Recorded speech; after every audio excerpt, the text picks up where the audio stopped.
Hello everybody and welcome to another Nephilim Builds. Today we're going to answer the call as War from Darksiders. As always, keep in mind that these videos are about capturing the spirit of the fuck am I kidding, that ain't happening here. Just bear with me here, I'll explain everything later. For now, let's start with ability scores. We'll start with the 15 in Strength. His Stronk is Redonk. After that is the 14 Constitution. War never dies. Up next is the 13 in Charisma. He's fucking voiced by Liam O'Brien. Those intimidation checks should be off the charts. Next we'll put the 12 in Intelligence. Some of those portal puzzles in the tower get tricky. We'll put the 10 to Dexterity, we don't really need it, and we'll dump Wisdom. The entire inciting incident of the game is War getting duped. For race, War is a Nephilim. Now in some sources those are the children of angels and humans, so you could take Aasimar, but in Darksiders they're a mix of angel and demon. And since Aasimar Tiefling crossbreeds aren't playable, we'll take custom lineage. We'll put our +2 into Constitution, pick Dark Vision over a skill, and take the Tavern Brawler feat to bump up our strength and smash people with cars. We'll also speak Common and Celestial. For background, we'll take Soldier, getting military rank, athletics and intimidation, and proficiency with land vehicles and 1 gaming set. We'll take Dice for giggles.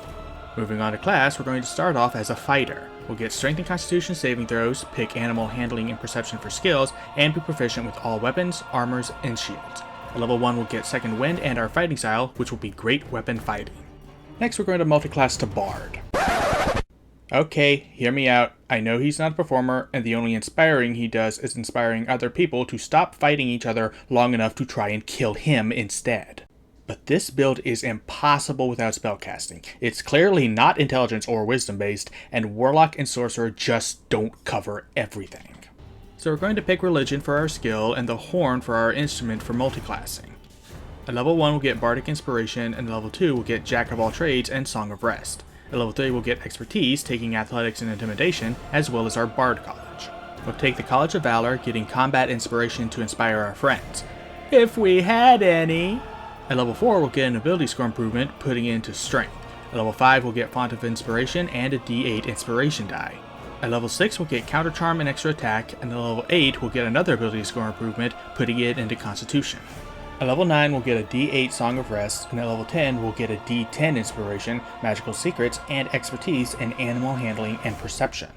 At level 12 we'll get another Ability Score improvement, which will cap our strength for maximum strong. At level 13 we'll get a D10 Song of Rest, and at level 14 we'll get more Magical Secrets and Battle Magic. At level 15 we'll get a D12 Inspiration, and at level 16 we'll get another Ability Score improvement, which will cap our Constitution. You could put this into Charisma instead, but I want HP more than I want Magic. At level 17 we'll get a D12 Song of Rest, and at level 18 we'll get one last Magical Secrets, and at level 19 we'll get one last Ability Score improvement, which we'll use to take the Mounted Combatant feat. Now that we're level 20, we finally have our modifiers. Now to talk spells. As a Bard, our spellcasting ability is Charisma, our spell save DC is 15, and our spell attack modifier is +7. We'll have 4 cantrips to choose from, picking Blade Ward, Prestidigitation, and True Strike to fill the slots, and Thunderclap for some minor Tremor Gauntlet. As a level 19 Bard, we'll have 4 first level slots, 3 second, 3rd, 4th, and 5th level slots, 2 6th level slots, and 1 7th, 8th, and 9th level slot. We'll have 16 spells to choose from, as well as our 6 magical secrets. We'll start with Bane, because we need to fill a spot here, and then Cure Wounds for some healing. We'll take Earth Tremor for more Tremor Gauntlet, and Featherfall for Shadow Flight. Next will be Identify to know what our new gear does, and Thunderwave for the Earth Caller. Moving to second level spells, we'll take Cloud of Daggers for the Crossblade, Enhance Ability to boost our car lifting abilities, and Locate Object to track secrets on our map. For third level, we'll take Fear because War is scary and people should be more afraid of him. We'll also take Slow for Chronomancy. Suck it, Mercer. Jumping to 5th level, we'll take Teleportation Circle to use Vulgrim's Serpent Holes. God, that sounded dirty. For 6th level spells, we'll take Find the Path to have Mark Hamill show us where to go, and True Seeing for the Mask of Shadows. We'll take Mordenkainen's Sword for the Scythe, and our last spell will be True Polymorph to turn to either a Baylor or Pit Fiend for our Chaos form. A Baylor is more visually appropriate, but the Pit Fiend is stronger, so it's up to you. Now for our magical secrets. We'll take Investiture of Flame and Investiture of Stone for both Immolation and Stone Skin. Eldritch Blast will serve as Mercy since the bullets are infinite and magical, and Thorn Whip will be the Abyssal Chain. Vine Steed will get us Ruin, and Negative Energy Flood is my take on Affliction, or as I like to call it, the I win button. Going back to the main sheet, we're going to take a great sword for Chaos Eater, a horn for spellcasting, and a set of plate armor for an AC of 18.